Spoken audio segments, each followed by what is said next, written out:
بسم اللہ الرحمن الرحیم. السلام علیکم fourth year students. Hope all of you will be fine inshallah ta'ala. Today we will start our lecture by giving you again the brief summary of the lesson that we have completed yesterday. Nagasaki, August 9, 1945. The writer gives a detailed description of destruction caused by atom bomb. The bombing took place August 9, 1945. It reduced the whole city of Nagasaki to rubbles.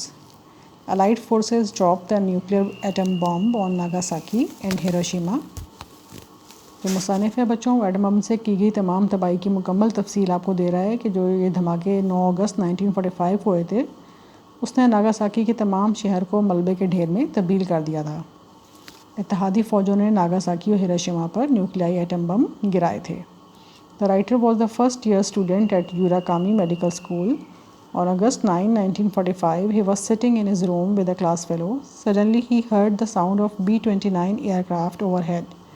A few minutes later, the air flashed and there was a huge blast of wind. The writer was terrified. He ran to the toilet to hide himself. He lost his senses. When he came to his senses, he saw that the glass had cut his shoulder and he was badly injured. The sky had turned from blue to black and the black rain started to fall. Stone walls were reduced to rubble.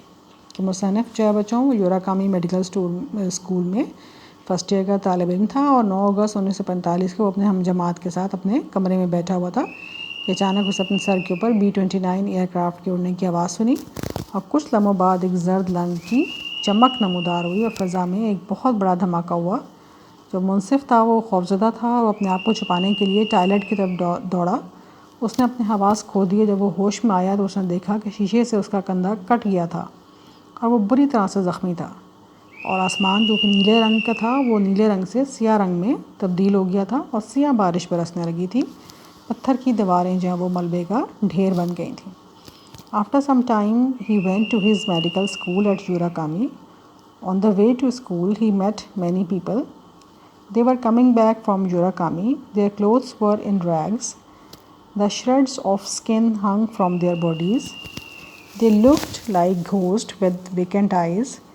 There were dead bodies everywhere on each street corner. There were tubs of water to put out fires after the air raid. In one of the tubs of water there was a dead body. The wounded men, women and children were crying. کچھ دیر بعد جب وہ اپنے یوراکامی medical school میں گیا تو راستے میں اسکول بہت سے لوگوں سے ملا اور جو یوراکامی کی طرف سے آ رہے تھے ان کے کپڑے پھٹے ہوئے تھے, جسم کے چیسڑے ان کے جسموں سے لٹک رہے تھے اور وہ خالی نظروں کے ساتھ بھوت لگتے تھے. ہر جگہ ہر گلی کے کونے پر مردہ اجسام پڑے تھے. ہوائی تابکاری کے بعد آگ پر پانی گرانے کے لیے ٹب پڑے ہوئے تھے. ان میں سے ایک پانی والا ٹب میں ایک مردہ جسم پڑا ہوا تھا. ٹھیک ہے جی. اور یقیناً وہ پانی کی تلاش میں ہی وہاں پہنچا ہوگا بیچارہ. اور ان میں سے جو ہے نا کچھ زخمی عورتیں اور مرد جو اور بچے جو تھے وہ چلا رہے تھے زخموں سے. Many charred bodies of men and women were scattered in the field. A dead horse with a bloated belly lay by the side of the road. میدان میں بہت سے جلے ہوئے مردوں اور عورتوں کے جسم بکھرے پڑے ہوئے تھے اور سڑک کے کنارے ایک مردہ گھوڑا جو تھا اس کا پیٹ پھوٹا ہوا تھا جس کے ساتھ وہ وہاں پہ پڑا ہوا تھا. When the writer reached at his school, he saw many of his class fellows had died. Those who were left alive fell down and died in the coming weeks. The medical students, doctors, nurses and patients were also crying for help, but there was nobody who could help them. تو جب مصنف اپنے school پہنچا تو اس نے دیکھا اس کے بہت سارے ہم جماعت جو ہیں وہ مر گئے تھے اور جو زندہ بچ گئے تھے وہ آئندہ آنے والے ہفتوں میں مر گئے. اور میڈیکل کے طلباء, ڈاکٹرز, نرسیں اور مریض بھی مدد کے لیے چلا رہے تھے لیکن وہاں کوئی بھی شخص نہیں تھا جو ان کی مدد کر سکتا. We can conclude that the loss of life and property by that air attack was unthinkable. The writer was completely against the use of atom bomb. ہم نتیجہ نکال سکتے ہیں کہ اس ہوائی حملے سے جان و مال کا نقصان ناقابل تصور تھا اور مصنف ایٹم بم کے استعمال کے مکمل طور پر خلاف تھا.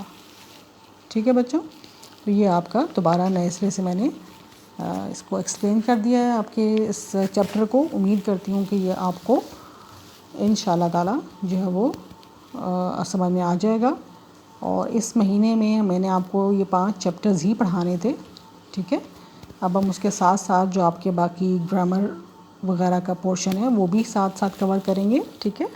آپ ان کی اسائنمنٹس بنائیں اور مہینے کے اینڈ پہ میں انشاءاللہ آپ کو ایک کوئی ریٹن ٹیسٹ بھی دوں گی آپ کو, جو آپ نے خود ہی بڑی ایمانداری کے ساتھ کرنا ہے. آپ نے کوشش کریں تو ان کی پکچرز مجھے پوسٹ کر دیں آپ, ٹھیک ہے. اور اب میں آپ کو آپ کی ایڈیمس بتاتی ہوں. آج کے ایڈیمس آپ نے اب نمبر 46 سے شروع کرنے ہیں, ٹھیک ہے جی. لکھنا شروع کر دیجیے انہیں. Be, all, and all. Be اس میں بچوں بی اور ای لکھیں گی آپ, ٹھیک ہے. اس کے بعد all, and, A N D and, اور end all, E N D end, all. اعلیٰ و عرفہ مقصد جو ہے زندگی میں, ٹھیک ہے. بی, آل, اینڈ آل. اس کو آپ یہ بتا سکتی ہیں, جملہ بنا سکتی ہیں کہ the be, all, and all of us should be to please اللہ المائٹی, ٹھیک ہے. 47 ہے جی بیئر اور کیری آف اور ون دا پام. اس کا مطلب ہوتا ہے ذاتی کامیابی حاصل کرنا. 48 ہے جی بیئر دا برنٹ, کسی حملے یا مصیبت کی اصل شدت کا مقابلہ کرنا. 49 ہے جی bear the lion in his den, کسی کے علاقے میں جا کر اس کا مقابلہ کرنا. اور نمبر 50 ہے جی بیٹ اباؤٹ دا بش, ادھر ادھر کی ہانکنا, ٹھیک ہے بچوں. یہ 5 ہیں اونلی, ان کو آپ ساتھ ساتھ یاد کریں تو ان شاء اللہ تعالیٰ یہ آپ کے لیے کوئی مشکل نہیں ہوگی. تو لیٹر میں نے کل آپ سے ڈسکس کیا تھا, آفیشیل لیٹر, ٹھیک ہے. آج میں اس کو جو ہے نا, بورڈ تو ہے نہیں لیکن میں آپ کو ایک پیج پہ لکھ کے کہ کس طرح سے کس سائٹ پہ جو ہے وہ آپ نے اپنی اسٹارٹ کرنا ہے, کس سائٹ پہ اینڈ کرنا ہے, اور درمیان میں آپ نے کہاں شروع کرنا ہے, کہاں ختم کرنا ہے, ٹھیک ہے جی. وہ میں آج آپ کو پیج پہ لکھا ہوا آپ کے ساتھ شیئر کر دوں گی گروپ کے اوپر ان شاء اللہ تعالیٰ. تو وہ آپ وہاں سے دیکھ لیجیے گا. اور پھر میں ان شاء اللہ کل آپ کو آپ کا فرسٹ لیٹر کا ٹاپک بتاؤں گی, سمجھاؤں گی آفیشیل لیٹر کا کہ وہ آپ نے کس طرح سے پریپیئر کرنا ہے, ٹھیک ہے بچوں. تو امید کرتی ہوں کہ آپ کو آج کا لیکچر سمجھ میں آ گیا ہوگا. انشاءاللہ کل تک کے لیے آپ سے اللہ حافظ. انشاءاللہ کل ملاقات ہوگی. اللہ حافظ.